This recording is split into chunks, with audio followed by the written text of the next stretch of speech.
Di ba, katulad ng injection, bakit? Bakit ayaw mo kung ikaw bubuhay mo naman? Di ba parang ganun sa atin? Kung 1 minute lang naman na sakit yun, bakit pipiliin mo mamatay kesa mabuhay, i-endure mo lang yung mabilis na pain, kumbaga. Di ba? Parang ganun din, parang hindi siya questionable eh. Ganun din po sa discipline. Sa harap ng Diyos, bakit ayaw mong i-endure?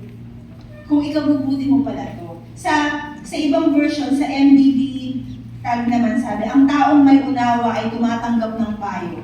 Medyo magkaiba po siya ng version, tsaka iba ng take. Kasi kanina, ang taong tumatanggap ng pagtutuwid sa kanyang pag-uugali. Ito naman payo lang. Pero sabi, ngunit yung ayaw daw mapaalalahanan, medyo, ay matigas ang ulo. Yung ayaw mo,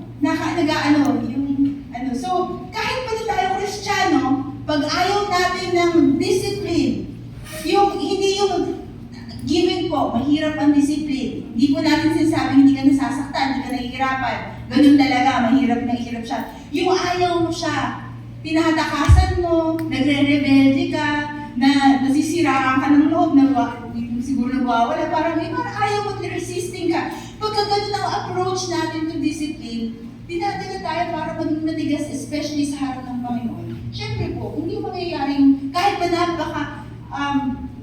libo-libo ang promises ng Lord sa Bible, hindi mapangyayari. Kasi para mangyari yun, kailangan natin umayon at magbago at mag-grow sa Panginoon. So yun, we need to stop refusing discipline. Or kailangan bantayan natin na yung buhay na undisciplined life. Lalo na kung matanda po tayo, siguro sa ating matatanda, wala nang pumapalo. Pag 30s ka na, siguro